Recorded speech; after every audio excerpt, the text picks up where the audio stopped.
everybody, good morning. Morning.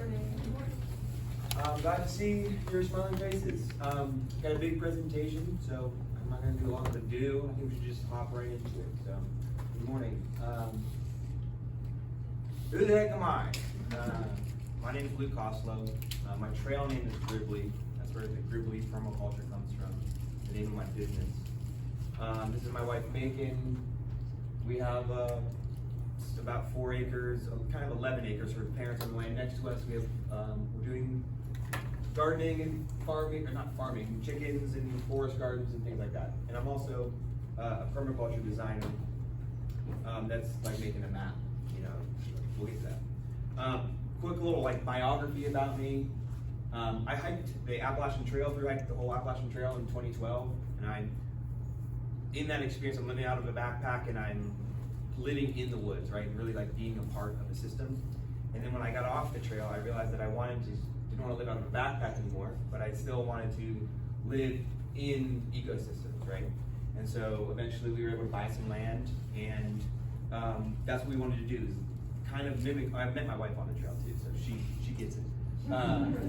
And we wanted to like live within an ecosystem, so we got some land, and now we're doing a lot of things, harvesting from our land, trying to enrich the ecosystem. And I'm a permaculture designer, so I'm doing that for other people now too. This is my house, and we're going to be talking about permaculture inside of a house today, which is maybe not where you've approached permaculture, heard of it before, but I think that these principles go that way. So here's a few pictures of my house, and I'm a permaculture designer, right? So what does a permaculture designer do? It looks a lot like this. I do a lot of research and design. I research people's land for them, and then how, you know, I need to learn things about the design that I'm building for them to communicate to them. Welcome, come on in, this is handouts. I do consulting on site. I assess land. I look at erosion problems. I do soil testing, you know, all these kinds of things. And I also do like boots on the ground, like installations and helping people on their land as well. A lot of like the maps and things I do, you know, I'm making a plan for these people's homestead, and I'm telling them about trees and gardens and goat fencing, and you know, all of this sort of thing. And so this is like what a permaculture like plan looks like. It's a landscape design plan, but with these like permaculture principles that guide the design.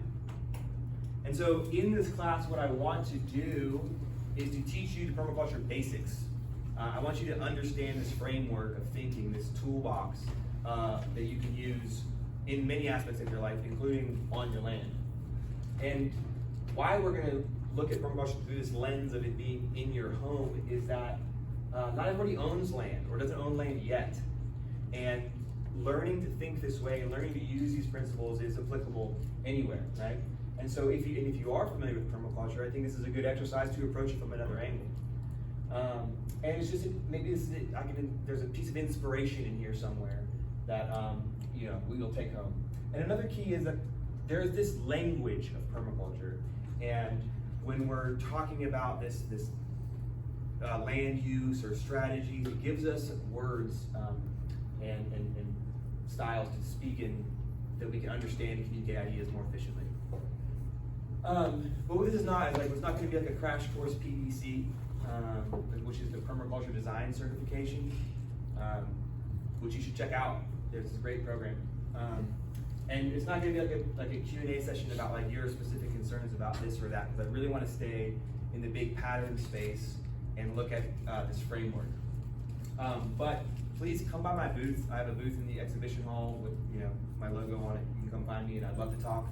Get my contact information, and we can definitely talk to you. And we'll have some time for questions at the end, if I don't ramble too much. So yeah, so speaking of questions, please don't interrupt my presentation with questions, because I'm easily distracted, and I'll go off in a rabbit hole with you and like talk to just one person, and everybody else loses track. And so I put together a really like organized, thoughtful presentation. So hopefully, if your question isn't answered at the beginning, it's going to come around to it, because all these ideas are connected, you know, in a big circle. So, but if you can't hear me or the screen glitches out or something, or there's an emergency, like interrupt me if you need to. I'm not saying don't talk. I'm just Yeah, keep that in mind. Okay, so permaculture. I said this word 100 times already, and we've been in this room for 5 minutes. So that's why we're here. So what is this idea of permaculture? And so here's the definition that when I was making my website, I had to come up with something to say. And so I'm just going to read this out loud real quick. Permaculture is a holistic, open-minded, observation-oriented, regenerative, land-based living systems that are intentionally designed for the flourishing of human beings living within a natural ecosystem of which they are a part. Okay, that's a big sentence. I'm going to break it down just real quick about some of these pieces, right? So, holistic. We're always considering the whole system. Open-minded, without any prejudgment about anything. I ought to do this. We're open-minded to what the land and what art is telling us. Right? It's observation-oriented. We're always making observations and making our decisions from observations. It's regenerative, not sustainable, but regenerative in a way that the outputs of the system are less than the inputs of the system. It's land-based. We are human beings, human animals living on planet Earth. It's based within the land. And it's intentionally designed, that we make conscious decisions and designs for the flourishing of human beings that are going to elevate our lives and make us flourish. Living in the ecosystem that we are part of. We are connected to these systems.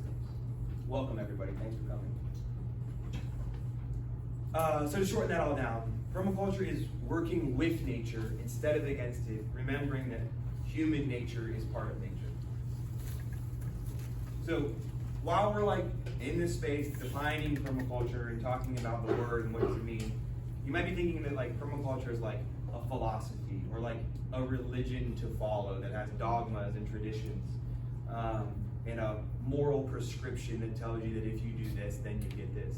And I'd like to push back against that a little, that impulse a little bit, that in some ways it is a philosophy, it's a framework of thinking, but it doesn't have any value judgments about the morality of this versus that, of how you fruit trees versus gardens or pigs versus sheep. There's no weighing like that. It's looking at the system, understanding what exists, who we are, and how we can and go with it. So a little bit of a caveat there about the philosophy.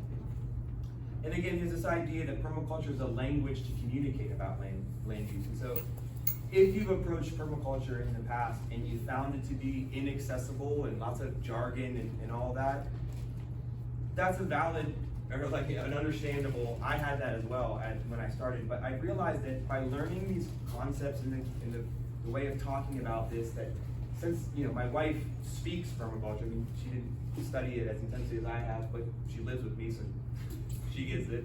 I can say something to her after observing and interacting with this element in our landscape, I think we can be stacking functions better in this way.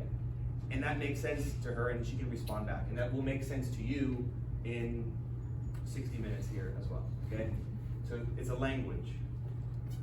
And it's scalable, right? So like the laws of physics that are true at the cosmic level and true at the atomic level, permaculture is this way, a framework of looking at something that is scalable through these big lenses, right? So it's often presented as being applied to a homestead or applied to a farm. And that's a great application. I'm doing that for myself. But it's not the default or necessarily the best application. People will apply the permaculture principles and framework to city planning or bioregional planning or a university could apply permaculture within their waste stream systems and all of that, right?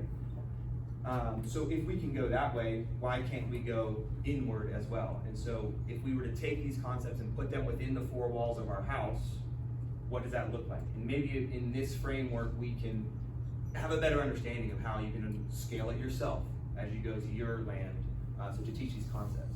And then what about if we applied it within our own bodies and within our own hearts and brains and all that, right? But they would call that, or I would call that zone 00, and that's another class for another day. Okay, so this is what we're going to talk about today. Here's the big overview. Here's Permaculture 101. We're going to talk about it in kind of 3 groups. First, we're going to talk about analysis, looking at things and understanding what is existing that we necessarily maybe can't change, but we need to know as we plan a design. And then as we move into a design strategy, like what are the principles and the ethics that are going to inform that design? And then what are some of the strategies that we can utilize within that design? Well, I want to just a handout right there, photograph. What are some of those strategies that we can use within our designs to really elevate this, get those outputs from low inputs?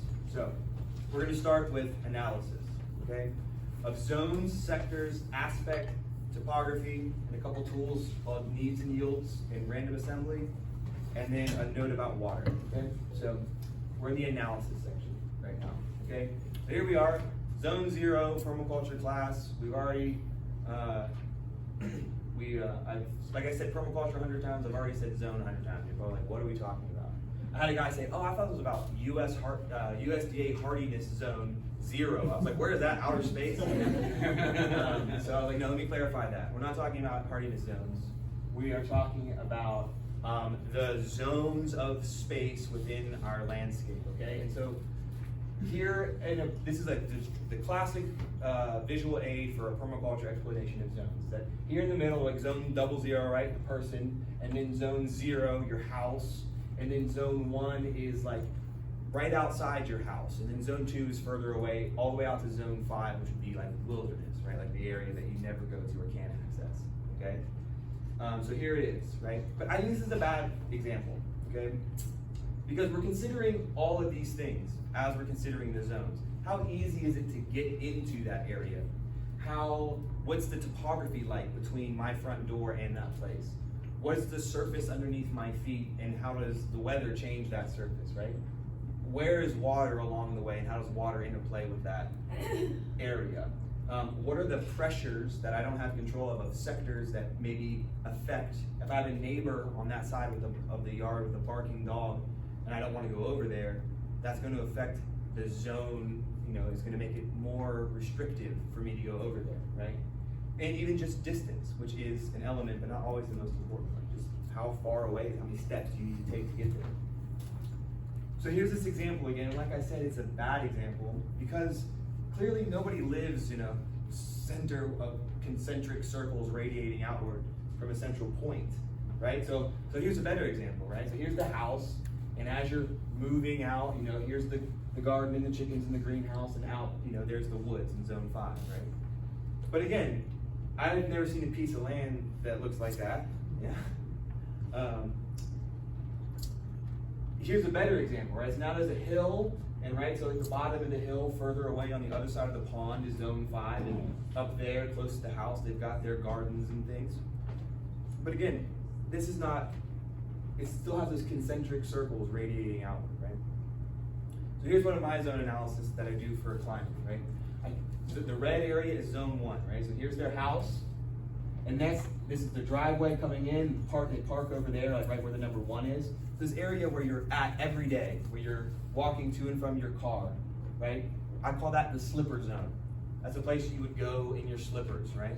Any further than that, the place that you have to put your shoes on to go, that's your zone 2, right? That's your that's where your garden are, that kind of thing, right?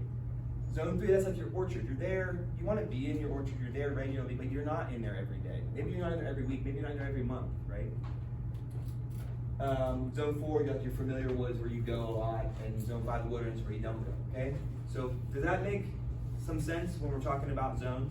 Okay, great. So your home is zone 0. So if we're gonna transfer all those concepts to inside of our home, the slipper zone, zone 1, that's gonna be where you are every day. Your kitchen and the cabinets and the drawers that you're in every day. The entryway and the foyer, where you carry your groceries into the house and put them down so you can, close the door behind you. That's your zone 1. Zone 2 is where the places that you are in a lot, your dining room, the main bathroom that you use a lot, your master bedroom and the closet there. Those are places where you are more frequently. Okay, so we get the idea here. Your laundry room, going further away to your guest bedroom, or down a set of stairs, or up a flight of stairs. You getting my comparisons here? Okay. Zone 5, your crawl space. You know, how many people have been in their crawl space in the last 3 months? You know. Okay. So that's what zones are. Okay. There's one concept of analysis, and that's where you start. So then sectors. Okay. Sectors are these energies that originate from sources outside of your control, but they move around your home, and they move through it, and they affect it while they're there. Okay. So outside, where the sun moves through the sky, that's a sector, the solar sector, okay? Where sounds are, the sound sector, where are you hearing, neighbors barking dogs? Are you hearing the, dump trucks, whatever, Animals, what wild animals move through the land? Where are your goats, and does that smell come to the house, right? Okay, these are the sectors that we analyze to understand information before we design. So in zone 0, as we're considering those sectors, the way the sun moves through the sky and comes in your windows, you can't change it, and it's hugely impactful to how you live, the quality of your life, what you can do in that house, right? The smells, the sights, privacy, sharing a room with others. What is the pressure from the other people that live in your house? Are they romantic partners? Are they roommates? Are they friends? Those things are different. Those sectors affect us differently. So to consider them gives us more information before we design. Okay? So these kind of things are sectors. And when we're working with sectors, again, you can't control them. So instead, you have to manage them in some way. And sometimes doing nothing is how you manage it. But they can be managed, not controlled. And so you're always striving to optimize beneficial sectors and minimize undesirable sectors. And if you can obtain a yield while you're doing that, all the better, yeah? So here's some examples of sector management inside Zone 0, okay? So the neighbor's window looks right into my window. How do I manage that sector? I put up a curtain, okay? When the car drives around the bend at night, when cars drive around the bend, it shines into my bedroom window. Again, curtains. Or can I go out there and put up a little low screening of some kind that blocks the light just at the right angle to not come in my bedroom window, right? Permanently fix that problem, right? Permaculture, that's where the permanent part comes into. There's a sector of insects and rodents that are trying to get into my house, right? And so I can seal the entry points. I can trap them and kill them inside. I can, make sure that there's not things for mice to have. I'm managing that sector that exists. Okay. So here's some of these, more examples. Tracking dirt in. Get a doormat. Keep your broom by the door, not over somewhere else where you're not going to use it. I'll let you just take a little second to read and think about that idea here. But if your kitchen trash can stinks often, maybe you need to implement or integrate a different compost system that can handle that, stinking material, or maybe the solution is to purchase a bin with a tighter lid, okay? So we think about these sectors and then how we would manage them. Aspect is the idea of your location relative to the sun, okay? So I live on a south-facing slope, okay? There's a slope, and the top of the slope is at the north, that's directionally north. At the bottom of the slope is directionally south. And so I'm on this slope, and the sun moves through the sky, overhead in the summertime, lower through the sky in the wintertime. And so my aspect is south-facing. And if I was on the other side of the mountain, north-facing, and the slope's going down this way, the sun is still over there. But in the wintertime, the mountain itself would shade the north side, the north aspect of the mountain, okay? And if you don't know your aspect, cultivate awareness of it, but just stand with your back to your front door and take out your iPhone and pull up the compass, and find and look at what direction you're facing, and that's the aspect of your front door, okay? So in Zone 0, we should consider the solar aspect because it does affect us, but also I like the idea of where are you relative to your front door, okay? In Feng Shui, which I think is a really parallel school of thought for this type of thinking inside your home. Feng Shui calls that the mouth of Qi, right? So Qi is the energy in Feng Shui that you're interacting with. And so when the door is open, that mouth is open, energies are coming and going and draining and filling. And so, Al Capone never sat with his back to the door. Like he needed, his aspect was he needed to be looking at the door. Maybe yours is different, so consider that. And don't do what he did, so you don't have to worry about that, I guess. And so like, if you know where you are, you can have your coffee on the east side of your house. You probably do this naturally, intuitively, naturally. And so have your coffee on the east side of your house and enjoy the sunrise there. So when you're considering aspect, and let's say you live in an apartment, right? Can you choose? Will the company let you choose which unit you're in? Well, let's say the sun is there and you're going to move into this building.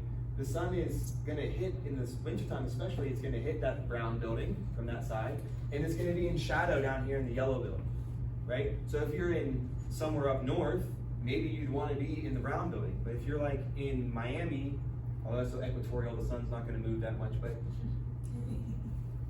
to somewhere hotter, you'd want the shade instead, right? So if you can choose, maybe other people aren't paying attention to that, and they just signed the lease agreement, but if you can choose, imagine how much influence that would have on your day-to-day life.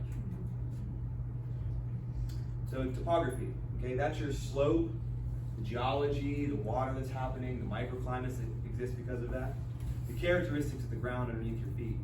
So inside our topography that we're going to be considering is elevation and stairs, tight corners, narrow hallways, the flooring, right? So like outside, here's my land. When I'm considering topography like that, but inside when I'm considering topography, I'm considering this flight of stairs and this spiral staircase and like what's going to happen when my toddler tumbles down them and how can I manage those different elements, okay? So you get the idea. Slopes are stairs. The geology, we're talking about the absorbency, the durability, the cleanability of the floors. The hydrology, where is the water access in the house? What kind of faucets do you have? Where, God forbid, does the water infiltrate your house? Are there microclimates? Is this room drafty, and the basement's musty, and the attic is hot, and the kitchen is loud, or whatever, And so, as we're moving forward, we're trying to analyze these things. We also want to analyze ourselves. What are the needs and what are the yields of ourselves? Like, what do we need and what do we need for our house to yield for us? And we also need to analyze the elements within our designs, okay? So this tool is where you put the needs of something next to the yields of something and then consider how those are related, okay? So do you have what it takes to fulfill the needs that you write down on one side? And are the yields that it outputs worth the cost of the inputs, the needs? And if it doesn't, can you change or redesign to make the equation work? And if you can't, is that element even necessary in the design? Maybe not, right? So it gives you this framework for thinking about those kinds of things. So in my entryway, can you all see the screen? Would it be better if I turned the light on? Yeah. Yes. Oh, not that one. Sorry. On the Appalachian Trail, we all had headlamps, and if you were talking to somebody in the dark and they just turned their headlight on, you get like that. They called it hippie mace. It's like, that's a digression. Okay. That's why I felt like I did be all there. So in my entryway, I need storage for like coats and stuff and shoes and all that.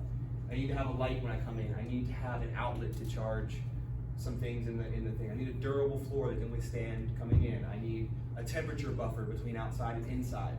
And I need a welcoming ambiance for when guests arrive, okay? And when I interact with that, what does it yield? Okay, it yields an organized place to store things, a great first impression when people walk into my house, a sense of peace because I know where things are and where they go, and efficiency. I'm not looking for my keys, trying to get out the door to a conference early. Okay, my vacuum cleaner, right? What does it need? It needs a storage place, it needs access to electricity. What does it yield? Is it worth it? I think so. My dryer, it needs a room with ventilation and a ductwork to go outside. It needs to remain clear. right? It needs electricity, it needs space, okay? You get the idea. And it yields not always just our positive thing, right? It also yields dryer lint and noise, okay? And so the dryer lint is the waste for this system. And can it be implemented into another system later, right? So we're looking at these things that it's producing, and then where do those things go, okay? So that's a good tool, needs and yields. And then another good tool is this idea called random assembly. And random assembly is an exercise that you can use to illuminate connections between items that you may not have seen before, okay?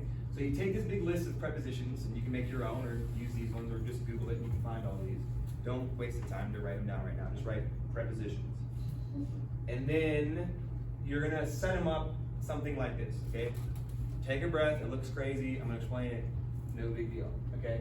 So you have all those words that we just saw, all those prepositions in the middle, okay?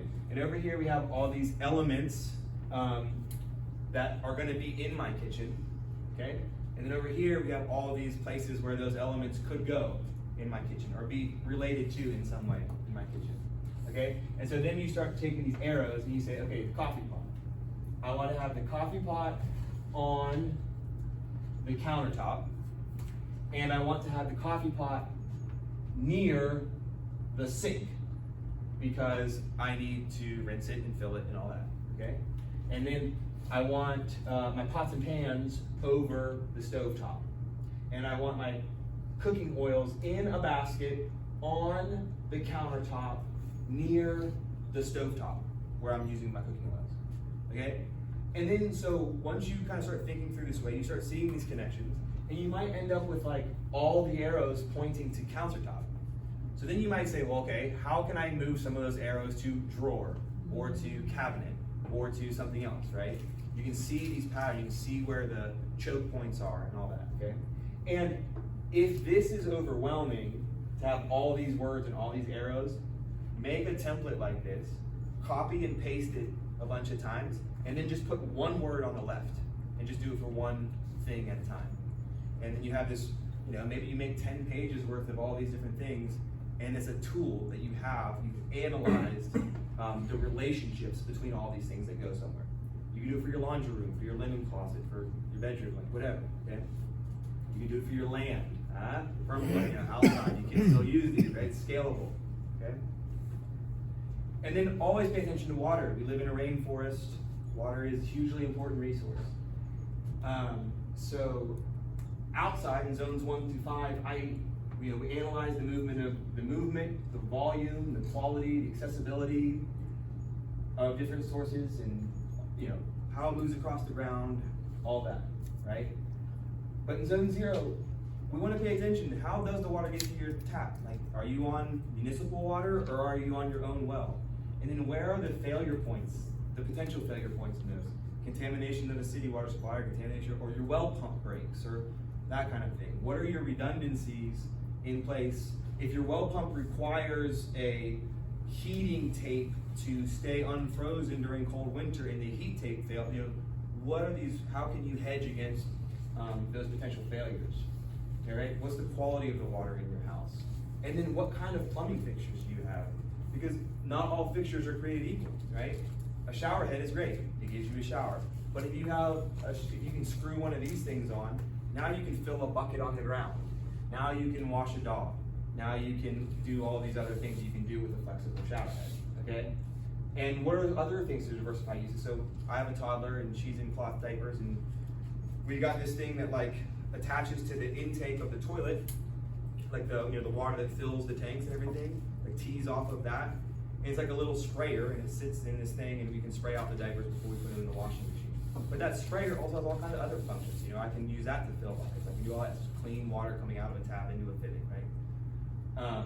So building in these different ways of using things, If you can run a hot spigot from your hot water tank to outside, right? You have the same kind of hose bib. You can attach a hot water hose to your outside. It goes straight from your hot water tank. Now you have a hose of hot water outside. You can fill up a bucket of hot water for things, Okay, so that was the analysis section. We've looked at all these things now, considered them. So now we're going to move into thinking about a design. Remember I said in the definition that permaculture is all about an intentional design.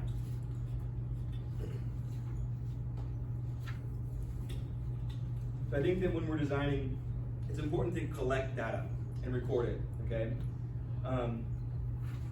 So, for instance, a rain gauge. It's helpful to know how much water flows. Measure things, conduct experiments, use a scientific process. If you, let's say, okay, do these dryer balls, those like wool dryer balls you put out there, do these things actually help to dry my clothes faster? Set up a scientific experiment. Do one load of wet towels, I'm gonna put 6 wet towels into the washing machine with the balls, and I'm going to do it, control all the other variables, and then I'm going to, after 30 minutes, take them out every 5 minutes until they're dry, and time to see how long it took to dry 6 towels, with dryer balls and without dryer balls. And if it's the same, then you don't need the dryer balls anymore, okay? So, can somebody please tell this to my wife? She's gonna watch this recording and be mad at all the things I said about her. She's wonderful. Collect qualitative data from your guests, okay? They have a lot of opinions, and if you ask, they will tell you. So Duke Energy sends me like a thing about like, here's how much energy you use. Pay attention to that. Look for spikes. If there's a spike in that, what changed? Why did that happen? And like know about where the sun is gonna be in your windows. And then these little things, they cost like $3. Put that in the back of your fridge, pay attention to it, and if your temperature starts to tick up, maybe the fridge is going down, you know what I mean? And you need to start thinking about the future of that. So keeping and collecting data helps a lot, okay? So here come the permaculture principles. We're gonna take a breath and go through that.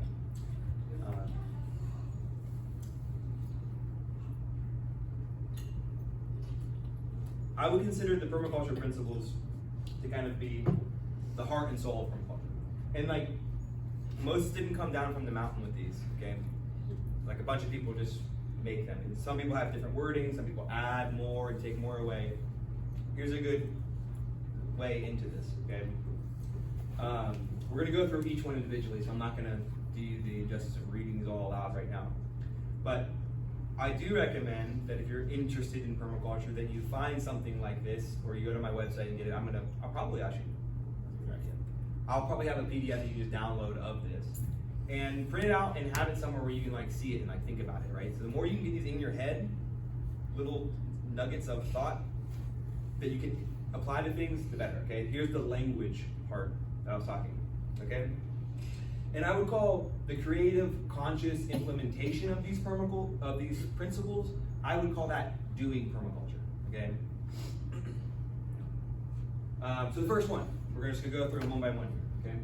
So the first one, observe and interact. Beauty is in the eye of the beholder, okay? So here's my entryway again, and here's like the before picture, okay? What's not working here, okay? We got these tiny hooks and they don't hold the bags appropriately. We got this little recycle bin with an open top that my toddler just pulls everything out of constantly. And we come in the door, we kick off our shoes, and there's just shoes all over the floor, okay? So then we get this idea of like, could we store the shoes behind, where the door opens here, okay? And so before I built this, I wanted to interact with that idea. And so I got a pallet that was about the right size, and I leaned it up against the wall right there. And for a day or two, we just tried that out, prototyped it, And then we designed we assessed, what actually works. Are the gaps too big for the shoes? Is it too small? Is it, whatever. And then I drew it on the wall, and then we built it, okay? And now all the shoes and toes tuck in there like that. It doesn't block the door. There's better hooks for bags over here. We got a trash can with a lid, okay? So we observe and interact with the space while we're designing. Okay? So just kind of thinking through this a little bit more. You need to observe the places, like how you feel. Like, where do I feel frustrated? Okay, I observed that. Then that's a place that you can implement a system, right? Maybe alleviate some of that frustration. And what already exists that is working, okay? Like my house is a great big sink. I don't need to change that. I love it, okay? It's great. What's kind of working? What needs a small tweak or an overhaul? And then is it even worth it? If it's kind of working. Maybe it is, maybe it's not. Maybe it doesn't need to change. What's not working, okay? Can I eliminate it? Can I change it somehow? Can I redesign it?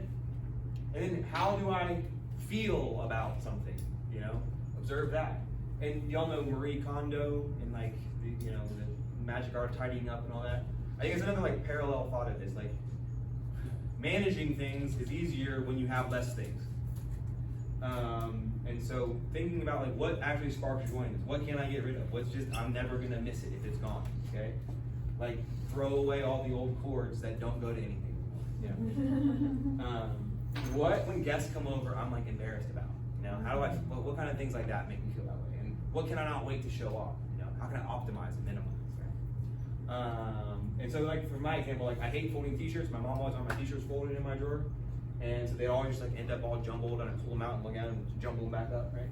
And so I just like now I just put them in a basket and like never look back, and it's no big deal. I don't fold them, and like I'm not too wrinkled. Or maybe I'm a little.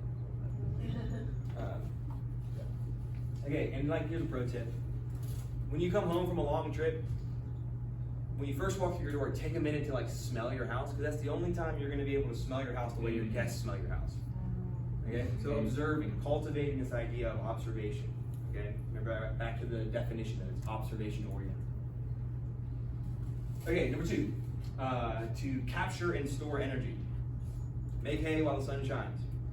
Okay, so in our homes, like clearly we spend a lot of money heating and cooling our houses. Okay, so stop drafts, fill gaps, insulate. Okay, you can make this like layered window screen that rolls up and it looks fine, nice from inside, and then here's this window doesn't have that curtain on, and this one does. Okay, so you can see the walls are leaking more, warm air than windows are. Image.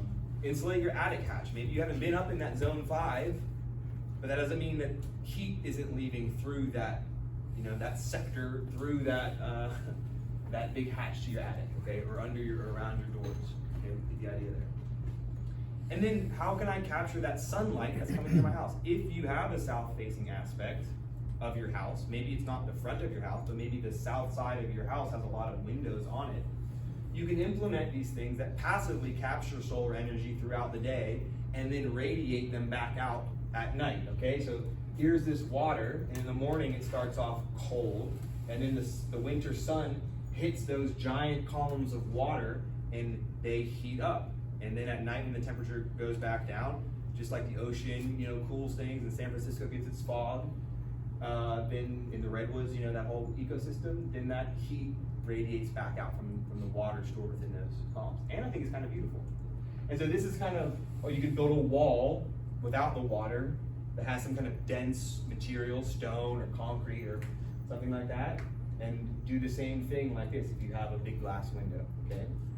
Or you can buy these plans for $10 on MotherEarthNews.com, and you can build this little contraption really cheaply, and I think you can see how it works pretty clearly, but the sun shines onto the surface, and then that heats up the air on the top, and then it goes in your window, and then that creates positive pressure inside, and so the cool air from down here below moves and drains out the bottom. So just passively, all day long, that's capturing solar energy and pushing it into your house.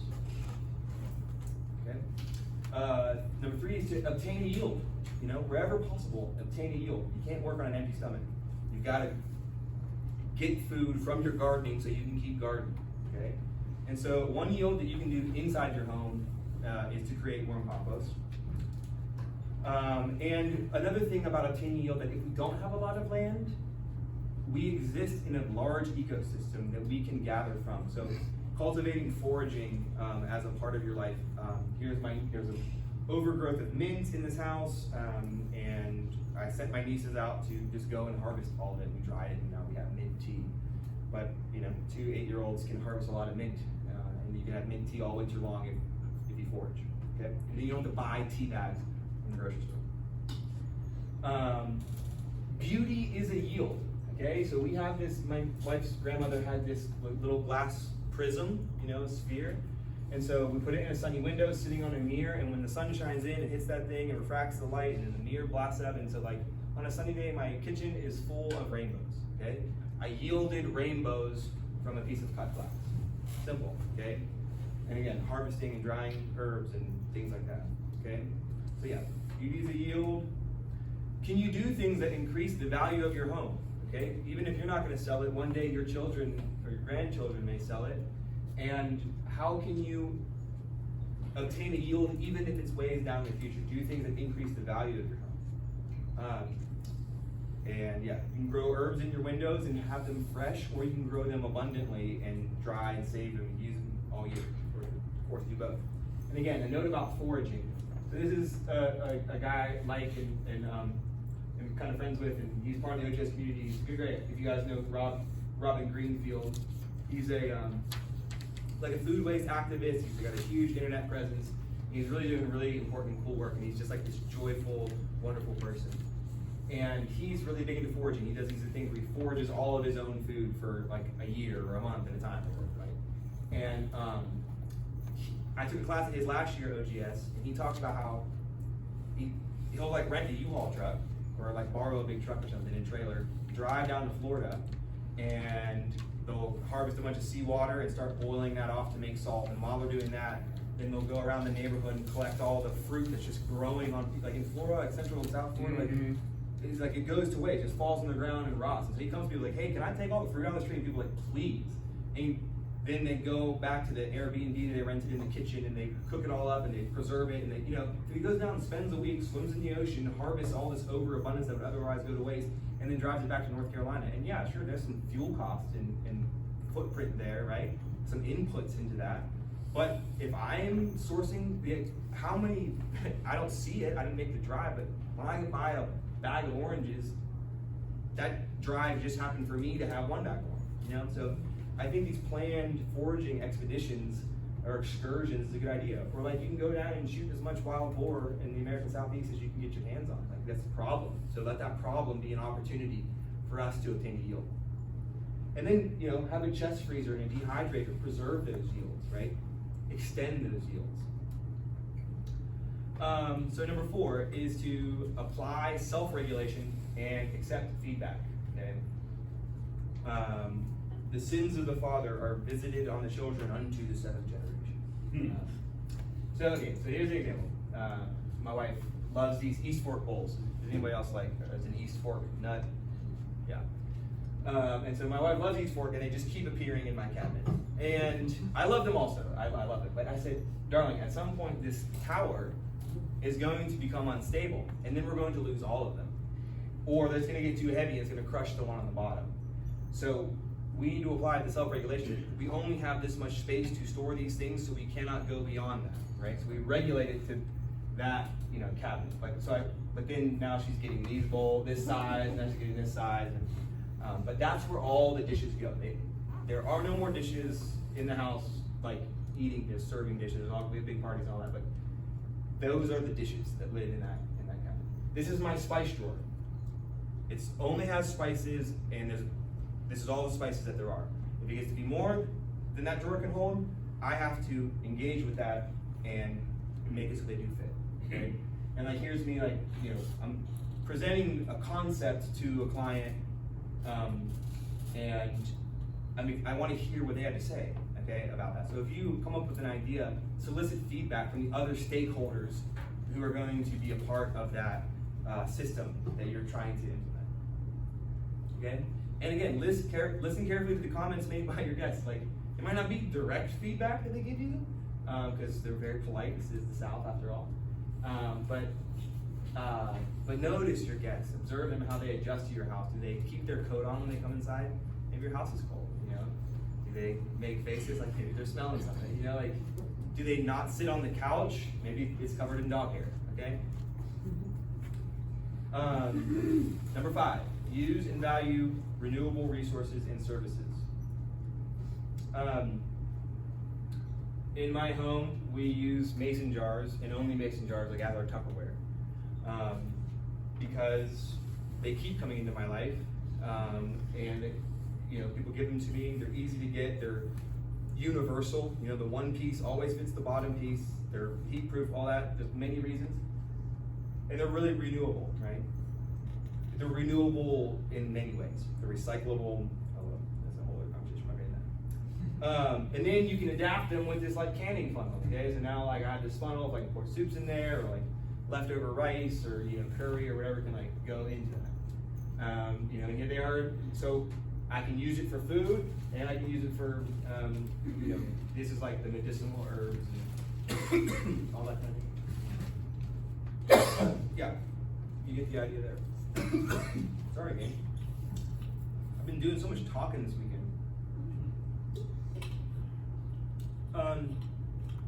Yeah, so fiber rags and dish towels. And again, they only fit in that drawer, but this is a pretty simple system in this environment where, like, at the beginning of the day, when all the rags are clean, they all fit in this drawer. And then throughout the day, I'm wiping a toddler's face and I'm, cleaning up spills and whatever. And then they go into this basket right here, which is halfway between the kitchen and the laundry room. And we can always do that load. So we're just like using things that are kind of perennial. Number 6, and this is a big one for Zone Zero, I think, and I think we can all get our minds around this more, is to produce no waste. Okay, so in this little diagram here, like normally what happens is we take raw ingredients and we make something, and then we use that something, and then it goes into the waste stream, okay, linear. And then if we're recycling, somewhere in that pathway, we drop it back from use it back into make it into something else, right? But eventually, things fall out of that system and become waste. Okay, so less waste, better, not great. What's best is if we can close the loops. Okay, there is no arrow out. All the waste that goes into the system becomes the fuel for something else. Okay, and so here's an example. Say you're cooking fats. If you were to pour that fat into your trash can, it would make your trash can stink. But you can pour it into a mason jar and put it in the refrigerator and make cornbread out of it. And then so you avoid the stink and you get cornbread. Feel where I'm coming with this like framework here? So what do I do with all these kitchen scraps that I'm generating? If you don't have compost and chickens and stuff outside, you can do a worm compost system on your back porch easily. And you can scale it to the amount of kitchen scraps that you're putting into it. If you have a big enough system with enough worms, you can be generating high quality living compost, even indoors. So here's a picture of my little tower, like in my house. And like there's a learning curve with that. Like it can get bugs and black soldier flies and stuff.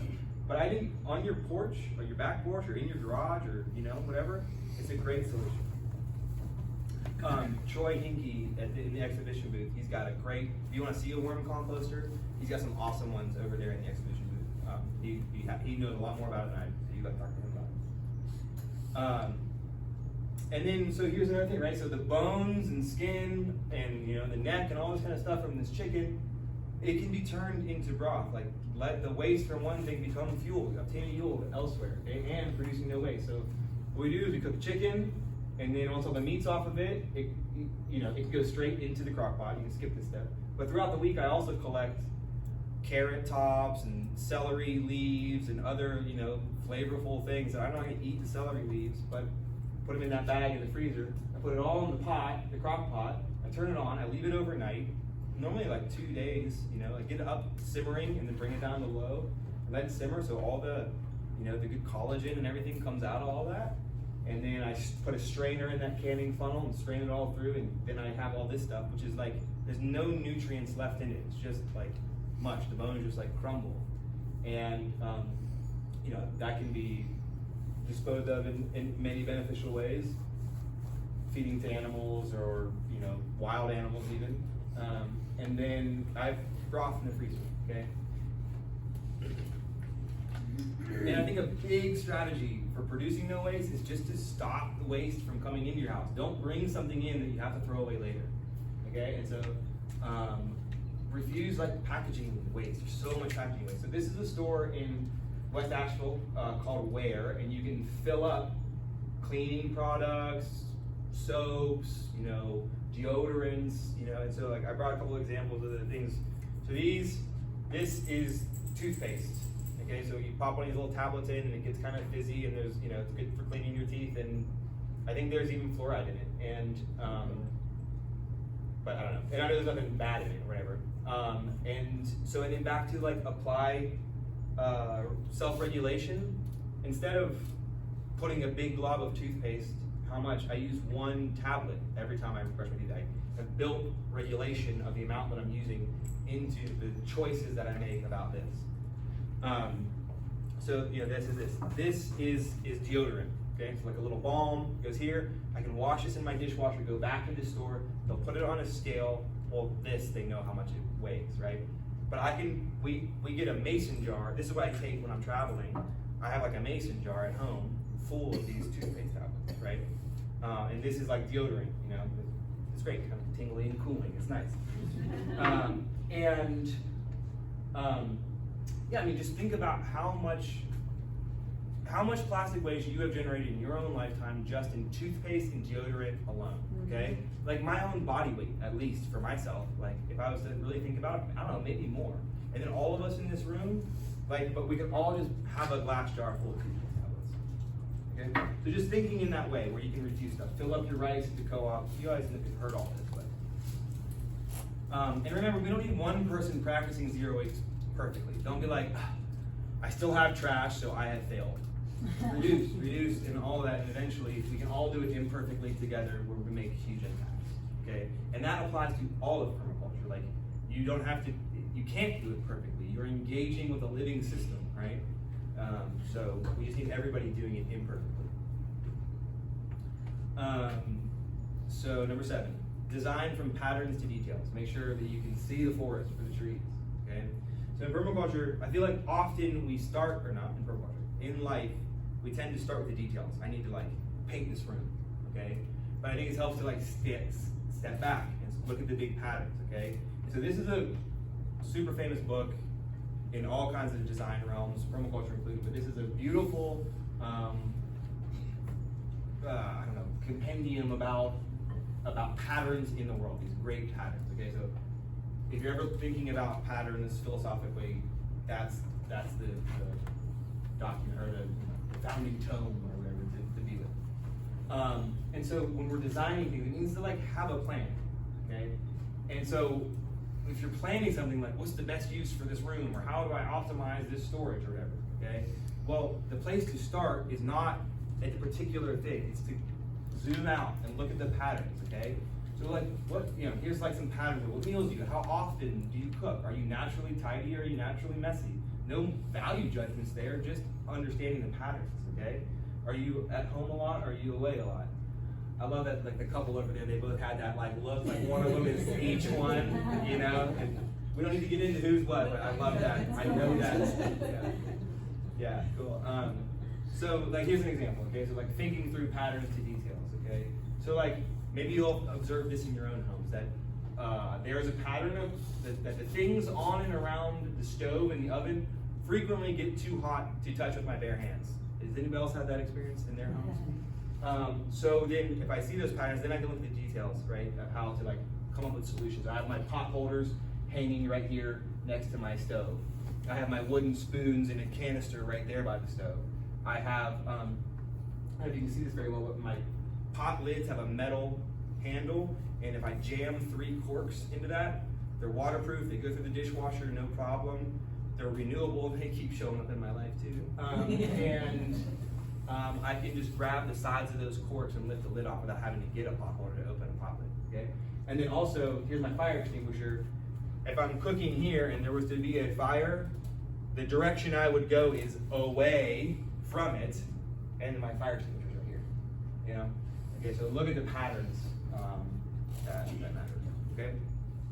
Number 8 of 12, integrate, don't segregate. So like you saw my entryway, we brought our closet, in some respects, to the entryway. I don't need my coats in my closet, I need them by the door. I don't need my work boots in the closet, I need them by the door. I don't need my dress shoes by the door, those are in the closet, okay? So I'm integrating my entryway with my closet. I have my storage hutch in my living room. It's close, it's accessible, it's a beautiful piece of cabinet. It doesn't have to be in the kitchen. I can go over there, get the rice, bring it to the kitchen, and in the kitchen I want to have my tools that I need quick at hand when I'm cooking. My spices and things. Store books all over your house. Put your cookbooks, integrate those with your kitchen. Integrate your garden books near your dining table where you do your garden planning. integrate your novels in the living room where you sit and read novels. Put poetry in the bedroom because if a guest comes over, they can't read a whole novel, but they can read a few poems, right? And if you want people to appreciate your Calvin and Hobbes collection, the best place for it is in the bathroom. And so here's my famous Papa's Chili Fiesta blend. My wife Megan calls it. It's like a Mexican, like a taco seasoning kind of blend, like chili powder, paprika, garlic, onion, oregano, cayenne, and instead of getting all of those things out when I'm making like an egg on a corn tortilla for breakfast, I integrate all those spices. I put them in one jar, and then when I get out, I'm cooking an egg, I get out one jar. I put away one jar, not 6. Okay. Use small, slow solutions. Okay. The bigger they are, the harder they fall. Slow and steady wins the race. So let's think through using simple, small solutions. So first, live in a space. Before you come and start changing things, be in the space. How do you use it? How do you interact with it? Okay? And so here's an example with like a compost system. So let's say you're new to composting, you've never really done it before, and they say you need to get a container on your counter to collect kitchen scraps. Okay? So you can get on some Permy blogs or whatever and like get the best, I'm gonna invest in the best one. I'm gonna spend the most money because it'll be the best one, okay? And you get like a thing. But maybe it doesn't work, okay? So instead, start with a simple small solution. What do you need? I need a container that's not gonna like leak all over the countertop that I can collect food scraps in throughout the day. That's what I need. And so just start with a bowl that serves that function. And then observe and interact with that system. And what do you value about the bowl? I like this bowl, it's easy to clean, I can just throw it in the dishwasher. I like that it's durable, and I like that it's lightweight, or I like that it has a handle, or like whatever, okay? And then what do I not like about it? What's less than ideal about it? This bowl is too small, and it's always overflowing, and it's easy to, I tip it over all the time. I just bump it and it tips over, okay? So then, now that I've had that simple small solution, now I can go back, observe and interact again, redesign again, and move forward with like this. So now I have 2 of these. One of them can be in the dishwasher, one can be on the countertop. They fit, like my old one I used to have, it was really tall and narrow and it didn't fit in the dishwasher. And then so just naturally, we just kind of like washed it less often, right? Because it was harder to put in there. And then it got really gross. And then like the enamel on the inside was like chipping off. And then so like now that's in my worm compost. And I was like, no. And so now we have this, there's no enamel, it's just a steel or aluminum or whatever. It fits in the dishwasher, okay? So that's the point. Just keep making simple, small solutions. Sometimes a Band-Aid solution is what you need. If you have a small cut on your finger, you don't need surgery, you need a Band-Aid. So people say, oh, that's just a Band-Aid solution. Sometimes the solution is a Band-Aid. Does that make sense? Yeah, okay, cool. And so here's another example. So we have this weird dead space right here in our main room. This is like if you're standing at the stove looking, I don't know how well of a floor plan of my house you've gathered from these pictures, but anyway. So this is where the record player goes, okay? We want to have the record player here because in the kitchen, you gotta be constantly, it needs to be in my zone 1 because I'm constantly having to flip the record, right? I can't have it upstairs or else I would never flip the record. It needs to be accessible in my zone 1. And and then here's my records that get stored right here on this bookshelf, so that's nice. But before we build some custom piece of furniture that's gonna fit here, a friend was getting rid of this, and so we moved it into here, and it fits that space, and it serves the purpose. But now we can engage with it. Do we like the cabinets? Do we like the drawer? Do we like the record player being here? Or could I figure out a way to put it in this lower area so I could have more surface area on the top? Do I like that it sits on the ground, or would I rather it be mounted to the wall, right? Having this piece in place gives me a lot of food for thought as I go to do a more expensive permanent process. Number 10 is use and value diversity. Don't put all your eggs in one basket. And I think I want to talk about kind of 2 elements of this. One is having like redundancies and diversity of things that you can use and choose from to do in different ways, right? And the other is use and value diversity of function, okay? okay? Having things that serve more than one function take up the same amount of space or whatever as many things that do, okay? So for instance, the first year that we lived in our house, I was like, great, we have a gas furnace. And then the power went out one time, and I realized that when the power goes out, the fan that blows the hot air through my house doesn't turn, and so then the furnace overheats and shuts down. It's like a safety feature built in. But what happens is I don't have any heat in my house. So I was like, well then. So we needed a redundancy. We need to diversify our heat sources so that we don't have, so that we can keep the house warm if the power goes out.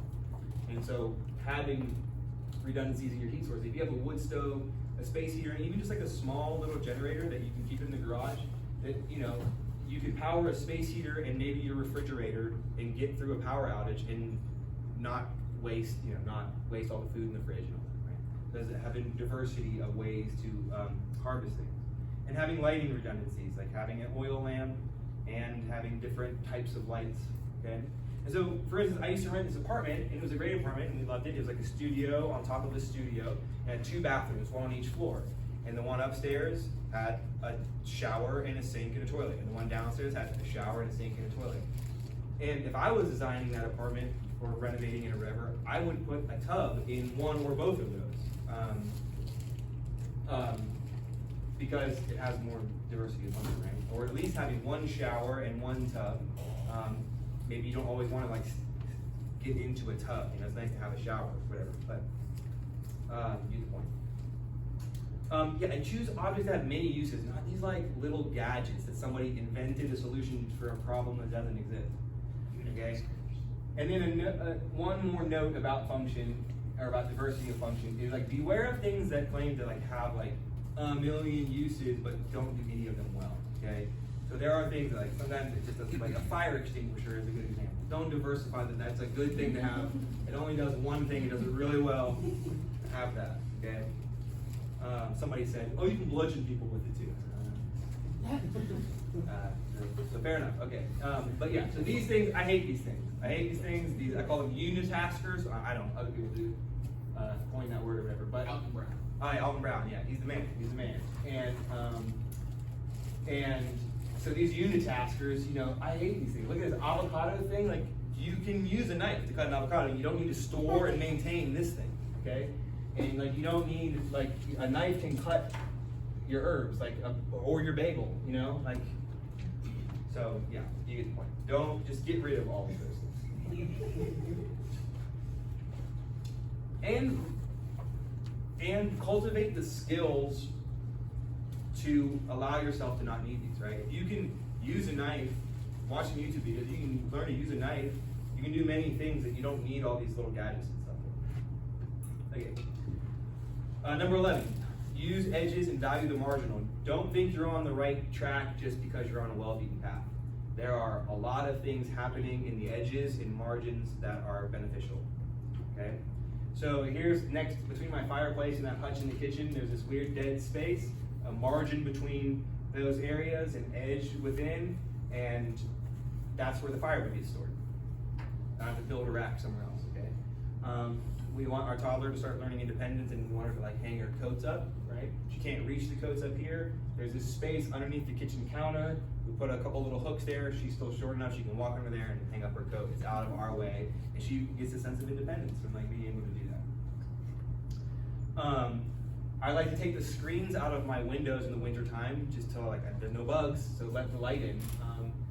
And so instead of moving the screens out to like some other storage area, I just put the screens back here behind the couch, and you can't see them if you're sitting on that couch. Store them right there in place. And then the last principle here is creatively use and respond to change. Vision's not seeing things as they are, but as they will be. Things change. We are always changing. The universe is changing and expanding. Everything is always changing. It's important to remember that. So change with the seasons, okay? In the winter, there's greenery outside, and so we can bring that inside. So there's the mantle in the holiday season, and here's the mantle at other times of the year. Or if we're having like lots of people over for dinner or something, we can rotate our table and add more table here because we have this edge and this margin that we're using in between these two spaces, and we're able to creatively use and respond to the change, okay? So when we think back to the first principle, observe and interact, okay? So just because the system has worked up to now doesn't mean that it will work in the future, okay? So an old system may not always work. Your entryway needs to change within the seasons. You need different things when you go outside in different seasons, so your entryway should change. And so if we can go with that flow and be a part of what's changing and respond to that creatively, then we can work within the system a little better. And another great tool is to create visual aids while you're designing. Okay, so right, we're still in design. Remember the 3 sections, we're still in design. So while you're designing, we're not in the principles anymore. Create visual aids is not a permaculture principle, I want to make that clear. But while you're designing, utilize these visual aids, okay? So this is from the movie Founder, about the guy who kind of made McDonald's really big. And say what you will about McDonald's. There's maybe a whole conference about that, but you can't argue with the fact that they really figured out how to they were the first to do this, to really figure out how to make food efficiently and move it out the door, right? And so in the movie, the way they represent this, I don't know if this is apocryphal or whatever, but they draw all these, here's the soft drink machine, here's the multi-mixer, an orange root beer griddle fryer, right? And they have this all in this tennis court or whatever, and they're standing there okay, and then I take the burger and I go over here to put it on the whatever, right? And then you can change this a lot easier than you can when you have it all hooked up to fryers and stuff. You know what I'm saying? So figure it out here, not later, okay? And so if you're gonna build cabinets up here, get some cardboard boxes and a razor blade and some painter's tape and mock it up, build it up there in the space, and observe and interact. Or if you're gonna order these chairs from somewhere, get the dimensions, make sure they fit in the space before you get them to your house and carry them up the stairs, So here's an example from my house. My wife is a letterpress printer, and this is a printing press. They're very heavy. Okay, you gotta lift them with these pallet jacks to move them around. So we're gonna rearrange this room a little bit. If you can't tell, I'm a rearranger. So to optimize production flow, right? Okay, so before we get to this stage, what I did is I went on and measured all these different elements that exist within this space. And then I measured the walls of the space that they fit in, and I made a bunch of blank, I made a blank, this is what it was before. Then you can cut out all those pieces and you can move them around the paper, okay? It's a lot easier to move around a tiny scrap of paper than it is to move around this, okay? And you save yourself the potential for all these wastes of time, money, energy, right? Okay, so some of the strategies that we want to build into our designs, okay? Strategies that connect several different principles, maybe, So, for instance, the idea of a guild, okay? Outside we call it a plant guild, a symbiotic community development. So, you have an apple tree and a comfrey plant and the things that grow around it, and all those plants interact and are symbiotic and all that. Okay, so that plant guild. And in our homes, we can do the spice blends, like that Papa's Chili Fiesta I was talking about. But then grouping together tools of like use, okay? So making kits. When I go to the car, okay, for instance, this just came to my brain. All right, improv, here we go. If you're gonna go to your car and you need your phone and your keys and your wallet and all that kind of stuff, you can put that all into a bag, right? And you have your to-go bag, right? Your purse, right? Maybe I just invented the concept of a purse.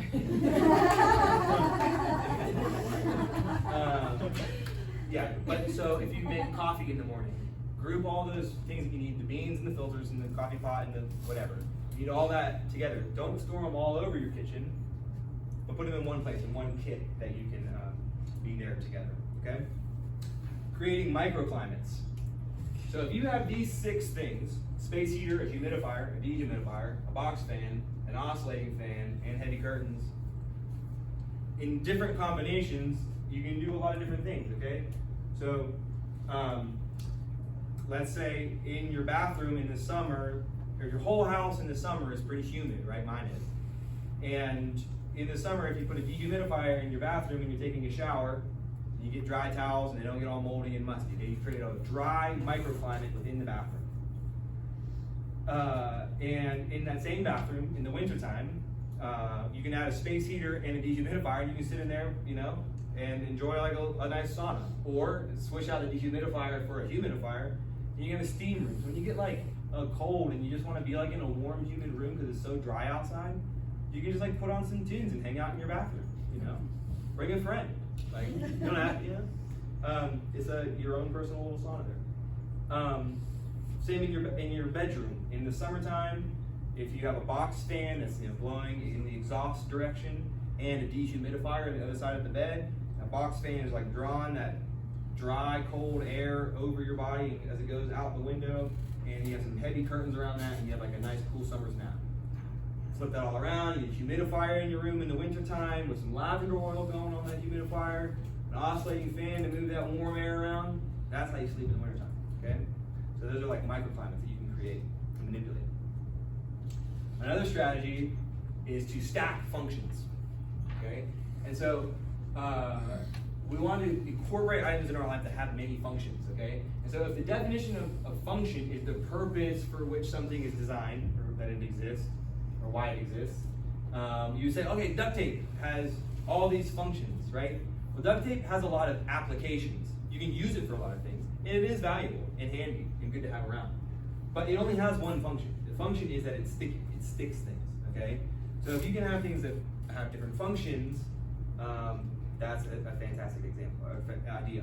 So here's an example of stacking functions. So this chair has many functions.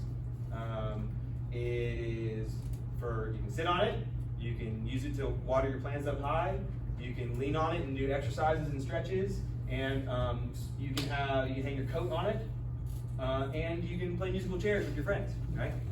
Has all those functions, but only if it's sturdy, right? If you have a flimsy chair, it doesn't have all those functions. So you can stack more functions into the same element. Here's another example, is this chest. This is like a big wooden box with a tablecloth over it, and in that chest we store the Christmas decorations, okay?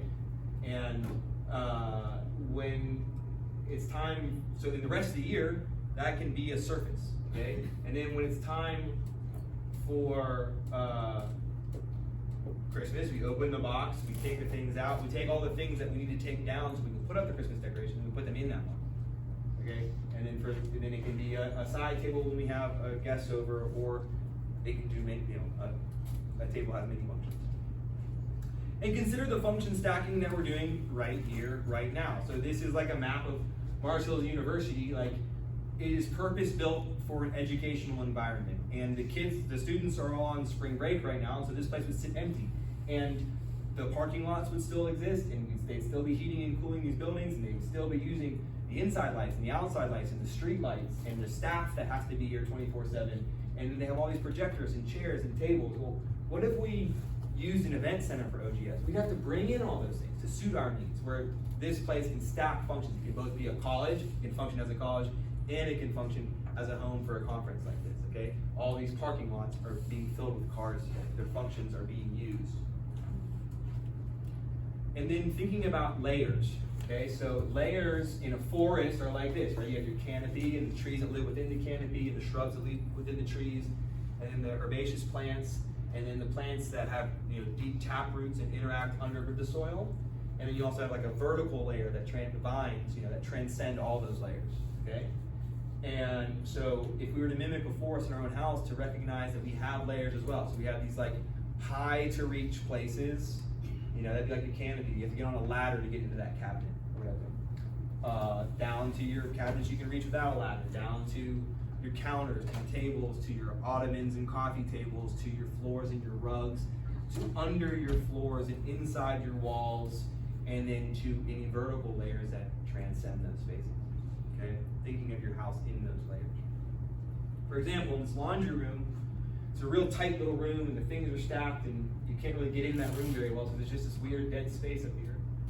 And so in this layer, we added a vertical layer of this clothes rack. So we used to have to pull the rack out into the hallway and hang the clothes on that, and it's in the way, and we fold it back up and store it in this room. But now there's just a rod and you hang up the stuff right there in the laundry room. You can open that window if it's a nice day and dry things out, and added a layer into this space. There was a void. And here's an example about layering lights. Okay, so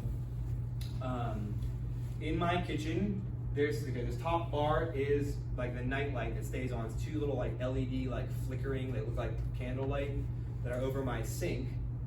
And at night, when there's no sun outside, they like give it like a nice, soft, warm, like candlelight kind of glow, right? And so those are kind of on from like 6 p.m. when it gets dark all the way through all night, and in case anybody needs to go downstairs or whatever, the dog's out or whatever, until it gets bright enough in the morning that you can't even see them anymore, right? So we turn them off. And then, but when I'm cooking breakfast and I'm, getting my toddler ready and all that, like we turn on the big kitchen light, okay? And then kind of, once you clean up the kitchen and all that's done, then we kind of turn off all the lights for the day until it's time to start cooking dinner and the sun starts going down, so then maybe I turn on the kitchen light again. But I turn it off during dinner, okay, 6 p.m., and I have the table light, a dimmable light over the table, right? And then as we go to clean up, and then during dinner time, we light an oil lamp on the table. And then after dinner, we turn this light back on so you can clean up the kitchen, and then this one so you can leave it on so you can clean up the table, and then this one is on where it's like a nice lamp like in the sitting room near the kitchen. And then I turn it back on at midnight when I need a snack. So there's an idea of thinking in these layers, right? Not just one light, you turn it on, it serves the function of illuminating the space so you can see, but being able to layer it gives us so many more edges and margins and places for things that we can get more yields out of. And then layer all those lights with the variation of dimmer switches. And you have so many more options. And you can install these with a flathead screwdriver to take off the cover and a Phillips head screwdriver to manipulate the wires inside. Watch a few YouTube videos, turn off the breaker. You can do this in 10 minutes for $10. And it's analog technology. There's no programming, there's no Wi-Fi, there's no glitches that are going to happen. It's just an analog thing. One more strategy here is called stack and pack. And it is what it sounds like. Optimize like density where possible. So use vertical space. I got this weird space between like my refrigerator and like the cabinetry that it fits into. And I have a giant wax cutting board for when I'm like breaking down like whole chicken carcasses or like a big barbecue thing or whatever. And so that just slides in right there.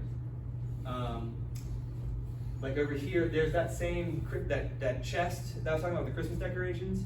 So you can also stack in time, right? So by utilizing that for the Christmas decorations and the things that come down when the Christmas decorations come out of the box, I'm stacking in time, that in different times that space is filled with things in opposing seasons. So it's always in use. It's optimized for like its density in time. My permaculture teacher, Natalie Bogwalker, when she built her kitchen, she built this shelf specifically to store. She knew she was going to store mason jars on it of grains and beans and stuff. So build it exactly to fit that many quart jars and half-gallon jars or whatever you have space there for. In this hutch at my house, all my wine glasses are stored up on like things that you see at restaurants or bars. They flip the wine glass over and slide it on those rails. I got a couple of those from Amazon, and so I used that vertical space up there as well. Okay, so stack and pack. Julia Child is a great example of this, and I think she was a permaculturalist, you know, but you can see in her kitchen, she's like, it's famous, these like teal walls in her copper pots. She was pegboard, right? So she used her walls to hang up all these pots, and you can see the outline of the pot missing right there at the top left of that array of pots. So she could always see at a glance where things were, and so she can reduce the frustration of where is all these things that I need, because so she can free up her creative energy to do what she loves to do, which is to cook food. So having a place for everything and everything in its place. So my broom is stored vertically right there where guests can find it. If they make a spill, they can just look around like, oh, there's a broom right there, I can clean it up. I can access it there easily. And conveniently, this picture doesn't show it, but right above there is my kitchen smoke alarm. And if it goes off because I'm like searing meat or something, you just grab the broom and then so we store our step ladder there in this weird place. And now I can access those cabinets. I can stack and pack the cabinets better because I stack and pack my stuff here better, so I can get up into them. I hang my pots above the stove. They're easy to get one at a time. My pots aren't stacked right? They're hung up there, so I can pack them into a space without having to stack them, so I can access each one that I need. And here's like when we had to buy a new couch, and like in this couch like has a little hatch, so what would just be couch space, like blankets are in the couch where they're used. And so we want to build in redundancies as well. So some things are too important to be without. So I think if you're thinking about where I need redundancies, it's that like think about a system that if it failed, what systems depend on it, and how important are those systems, and if they fail, is this like a cascading failure event, right? So you want to hedge against failure of a system, and an automated redundancy is good, but not always possible. So like in your sink, you have those holes that if you forget, you plug the bottom and you turn on your sink and it's going to overflow. There's an overflow built into the sink that's going to overflow the water out of the sink and down the drain, not over the top. So that's like an automated passive redundancy that your drain, if your drain fails, the water can still get out of your sink and into the drain. Okay, so thinking of ways that we can build those redundancies in, if possible. And some examples for that, like we talked about the small generator before, being able to like have like a propane cook stove, having 2 compost bins, right? Like I said, like I have, so that one can be in the dishwasher and one can be in use.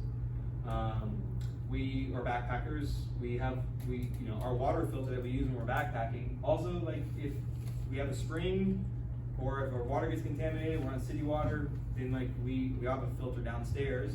We also have a filter if we needed to, the redundancy is built in. And the record player is a great redundancy. We get so much of our stuff from the internet.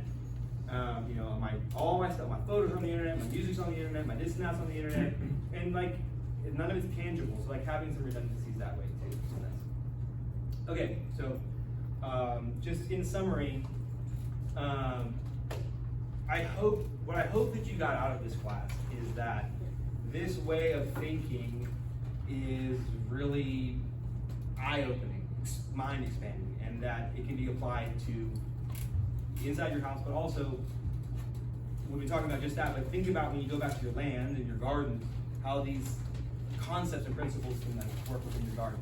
And you can find a host of information now that you speak this language on the internet, that when somebody's talking about stacking and packing in the garden, or stacking functions in a chicken system, or integrating chickens with the forest, you understand what they're talking about. And so I hope that you can go and continue with that as you go forward. So yeah, that's the class. Thank you so much. There's a few things I talked about too, feng shui, Maria Montessori, all these different people and things. We have a few minutes, so I'm going to take some questions if you want to, but feel free to go if you need to. But there's those. So, and come together in permaculture track. I'm the track leader for permaculture, so I got all these other teachers to come too, and I think they're really, really exciting guys with a lot to share. So, yeah, anybody can ask questions if we have a few minutes, or if you need to talk. Yeah, go ahead. Real quick. Thanks for coming to Zone 0. Design character. Please remember to fill out your evaluation at the end of the day, which can be found on the last page of your program. If you're planning to leave the conference after this session, please turn your evaluation in at the door and recycle your name tag. There's also a QRS code you can use for the evaluations, either on the doors or in the program. Remember that OGS is a nonprofit that offers year-round programming in Southern Appalachia. You can visit their table in the Ferguson Atrium Exhibit Hall to learn more about their programs and to donate. And please visit the OGS raffle table. Tickets are $5 each, or $5 for 20, or 8 for 30.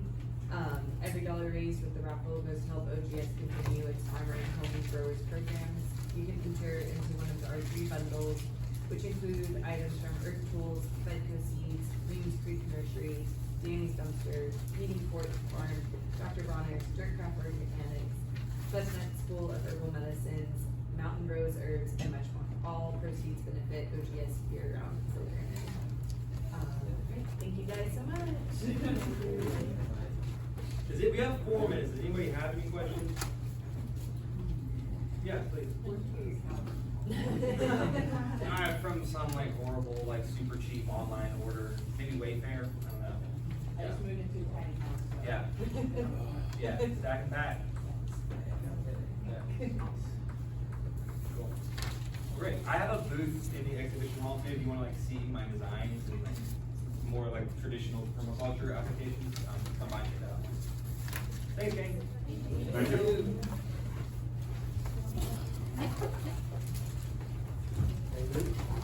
I know, I missed it. Like, it said, accept the airdrop, I don't know how to get it back.